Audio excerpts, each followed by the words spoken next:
اب مسئلہ ہے کہ یہ حضرات ان کے پیچھے ان کے ساتھ نکاح کی اجازت ہے یا نہیں ہے۔ حضرت مولانا حسین علی رحمۃ اللہ علیہ ان کی شاگردوں کی طبیعت پر چونکہ قرآن پاک کا تفسیر کا غلبہ ہے، یہ لوگ اجازت نہیں دیتے۔ آپ سمجھ گئے، یہ جو ہمارے زمانے کے جو بدعتی ہے ان کے ساتھ نکاح کی بھی اجازت نہیں دیتے اور اکثر ان کے پیچھے نماز کی بھی اجازت نہیں دیتے ان کے حضرت مولانا حسین علی رحمۃ اللہ علیہ کے شاگرد۔ لیکن بنیادی اختلاف کیا ہے آپ کو بتا دوں کہ بریلوی یا محرف ہے یا یہ ہے کہ اللہ آپ کا بھلا کرے مؤول ہے۔ تو ہمارے اکابرین اکثر جو بڑے جو ادارے ہیں جیسے دارالعلوم حقانیہ اکوڑا خٹک ہے، دارالعلوم بنوری ٹاؤن ہے، جامع علوم اسلامی بنوری ٹاؤن ہے، جامع فاروقی میں 30-35 سال میں خود رہا ہوں، دارالعلوم ہے، جو معتدل مزاج قسم کے جو علماء ہیں ان کا کہنا یہ ہے کہ چونکہ یہ لوگ مؤول ہے، یہ محرف نہیں ہے، سمجھے، مؤول ہے۔ جب مؤول ہے اور ان کے پیچھے نماز کی بھی اجازت ہے، عام حالات میں آپ نہ پڑھیں، لیکن اگر آپ کو کوئی متبع سنت نہ ملے، سنت کے متبع موحد امام نہ ملے، تو پھر ایسی صورت کے اندر آپ بریلویوں کے پیچھے نماز پڑھیں۔ ہم پڑھتے رہتے ہیں، ٹھیک ہے، وہ بدعتی ہے، وہ بدعتی ہے اور اس کی نماز کے اندر کمی آئے گی، لیکن جماعت کی برکات یہ ہوتے ہیں مجموعی لحاظ سے اس جماعت کے اندر کچھ افراد ایسے ہوں گے ان کی وجہ سے اللہ نماز کو قبول کرے گا، تو جماعت کے اپنے فوائد برکات ہوتے ہیں۔ بس اوقات 40 آدمی جماعت میں ہے، ان کی نماز پوری نہیں ہو قبول نہیں ہو رہی اللہ کے ہاں، لیکن ان میں 41-42 ایک دو بندے اس قسم کے ہیں کہ اللہ کی نگاہ میں ان کی بڑی حیثیت ہے، اللہ یہ 40-50 کی نماز کو 2 آدمی کی نماز کی وجہ سے قبول۔ جماعت کے اپنی برکات ہوتے، امام کی کمزوری ہے، کوتاہی ہے، لیکن مسئلہ کس کا ہے؟ جماعت کا ہے۔ اس لیے اکیلے نماز پڑھنے سے بہتر یہ ہے بریلویوں کے پیچھے نماز پڑھی جائے۔ سمجھ شریف میں باقی ضد میں وہ بھی ضد میں ہیں، ہمارے کبیرین کی بہت تذلیل بھی کرتے ہیں، تکفیر بھی کرتے ہیں، ہم بھی۔ لیکن ایک انسان وہ گدھی کو دودھ لیتا ہے، گدھی جانتے ہو، کتیا کو دودھ لیتا ہے، کتیا کا دودھ نکالتا ہے اور گدھی کا دودھ نکالتا ہے، وہ تو حماقت سے کام لیتا ہے، لیکن آپ کو برتن نیچے نہیں رکھنا چاہیے۔ آپ دیکھ رہے کتیا کا دودھ نکال رہے ہیں تو آپ اس کے ساتھ دیں گے برتن نیچے رکھیں گے؟ آپ ارے برتن تو ہٹاؤ، وہ تو بیوقوف ہے، تو بیوقوف نہ بن۔ گدھی کا دودھ کوئی نکال رہا ہے، تو برتن نیچے نہ رکھ۔ اگر وہ ہمیں کافر قرار دیتے ہیں، ہماری تذلیل و تفسیق اگر کرتے ہیں، ان کی سخت زبان ہے، لیکن جو معتدل ہمارے علماء ہیں، جیسے میں نے عرض کیا پاکستان کے جو بڑے بڑے ادارے ہیں وہ بریلویوں کی تکفیر نہیں کرتے، تکفیر باقی تفسیق اور تذلیل وہ ہمارے کرتے، ہم بھی ان کے کرتے، بہت سے مسائل علمی مسائل تکفیر نہیں کرتے، سمجھے۔ باقی جو حضرت اقدس شیخ القرآن مولانا غلام اللہ رحمۃ اللہ علیہ، مولانا پجپیری رحمۃ اللہ علیہ یا مولانا حسین علی کی دیگر شاگرد جو ان کو مشرک قرار دیتے ہیں، وہ اپنی جگہ پر بھی ٹھیک ہے، سمجھے بھائی جان۔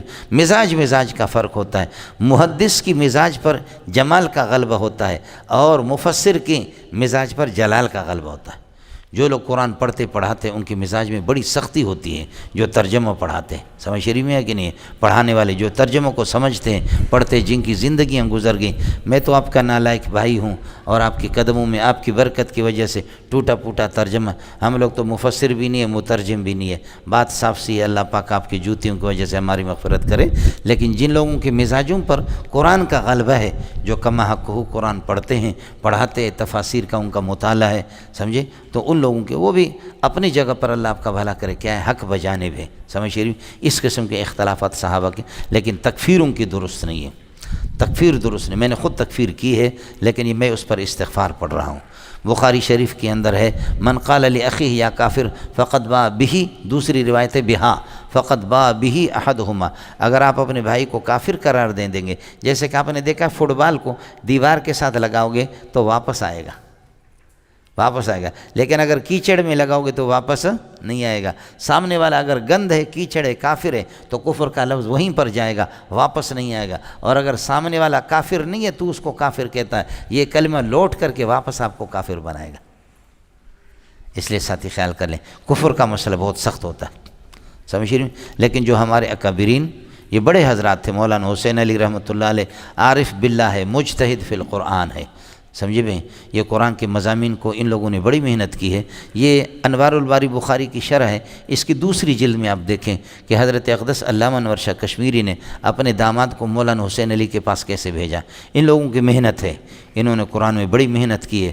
حضرت اقدس نے جب ان کے شاگردوں کی قابلیت دیکھی تو علامہ انور شاہ کشمیری جیسا عظیم محدث، مفسر، محدث، بلیغ، تو حضرت نے اپنے داماد کو بھیجا، فرمایا اس آدمی سے جا کر کے قرآن پڑھ لو۔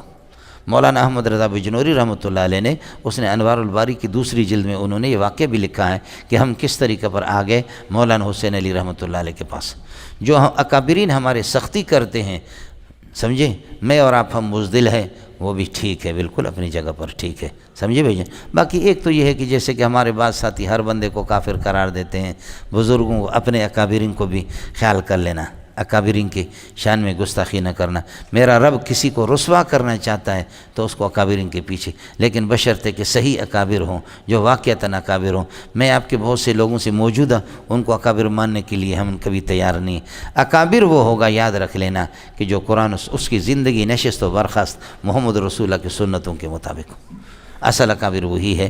سمجھ شریف میں ہے کہ نہیں؟ یہ اس قسم کے اخبار میں آتا ہے یا کسی کی تصویر جاتی ہے جس کی تشہیر اور پبلسٹی ہوگی، اس طریقہ پر نہیں ہے. تو بہتر یہ ہے کہ آپ اکیلے نماز پڑھنے سے ان کے پیچھے نماز پڑھیں، اور نکاح بھی ان کے ساتھ ہو جاتا ہے. ہم نے ایک فتویٰ لکھا کہ بریلویوں کے ساتھ نکاح کرنا، ان کی خواتین کے ساتھ، اور اپنی بیٹی دینا ان کو ناجائز ہے. تو مفتی منیب الرحمن بہت معتدل آدمی ہے، بریلوی ہے، رویت ہلال کمیٹی کے چیئرمین ہے. تو مفتی صاحب نے یہ فتویٰ حضرت اقدس شیخ الحدیث مولانا سلیم اللہ خان صاحب کو اس نے فکس کر کے بھیجا. کہا کہ حضرت مولانا سلیم اللہ خان صاحب، حضرت آپ جیسے عظیم محدث اور رئیس المحدثین اور رئیس وفاق، تمام وفاقات کے آپ صدر ہیں، اور آپ نے اس طریقہ پر یہ کیا کہ آپ نے ہمیں کافر قرار دیا ہے اور ہمارے ساتھ نکاح کی بھی اجازت نہیں ہے. تو حضرت اقدس نے پھر اساتذہ کو کہا کہ یہ تو آپ نے بہت غلط کیا ہے. مزید ویڈیوز کے لیے آپ ہمارے فیس بک پیج کو لائک کریں اور ساتھ ہی ہمارے یوٹیوب چینل کو بھی سبسکرائب کریں تاکہ کسی بھی ناگہانی کی صورت میں آپ کو ہماری ویڈیوز بر وقت مل سکے.